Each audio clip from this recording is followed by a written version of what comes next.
Macmillan Audio presents The Peacock Feast by Lisa Gornick. Read for you by Tavia Gilbert.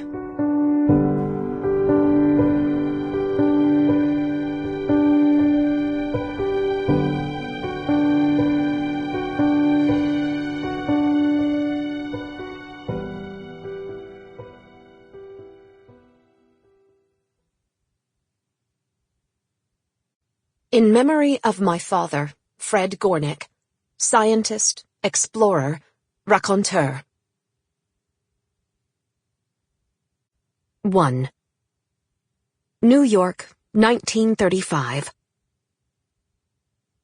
Shortly after Prudence's 23rd birthday, now more than 3/4 of a century ago, her mother told her the story of Louis C. Tiffany dynamiting the breakwater at Laurelton Hall, his fantastical Oyster Bay mansion, with its columns capped by brilliant ceramic blossoms, and the smokestack buried in a blue-banded minaret, so as to foil the town from reclaiming the beach for public use.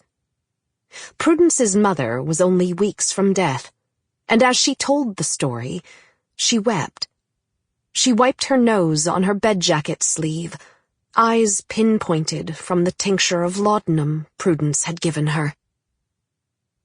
Prudence had been born at Laurelton Hall, her father one of a battalion of gardeners who tended the Glass Genius's 588 lavishly landscaped acres, her mother one of a squadron of maids who cleaned the 84 rooms.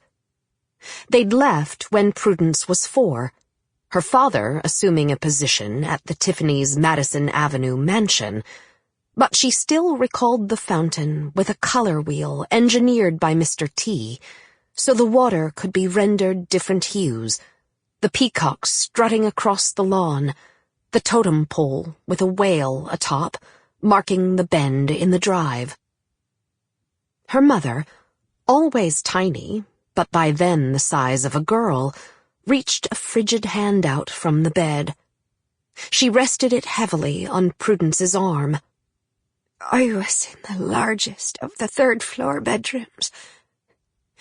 No one slept there, but still every week they made me polish and sweep.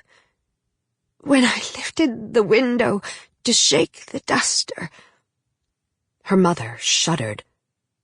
Whitecaps, and a terrible smell, like bananas gone bad. She retracted her hand and picked violently at the nubby coverlet. Stop, you'll make a hole. The explosion was so loud, I thought it must be the Germans come. Like a faded photograph at the bottom of a box, the scene seemed to Prudence already known. The crackle of dynamite along the breakwater Mr. T had built, to expand for his own family's use the strip of sand that lay like an ermine cuff between his gardens and the sea that had once been the favored bathing spot for the residents of Oyster Bay, the plume of spewing water over the granite rocks, flooding the beach on which the town had planned to erect 35 cabanas on land Mr. T believed was his, and his alone. Why was her mother telling her this? Because there was no one else to tell. Prudence's brother gone now for more than a decade. Prudence's father dead the following year. Her mother pulled the coverlet up to the tip of her chin. June 16th. 1916. That was the cursed date. 2. An April Sunday, 2013. At Prudence's age, 3 weeks past her 101st birthday, the phone rarely rings, so that when it does, a little after 2, she is... Sample complete. Ready to continue?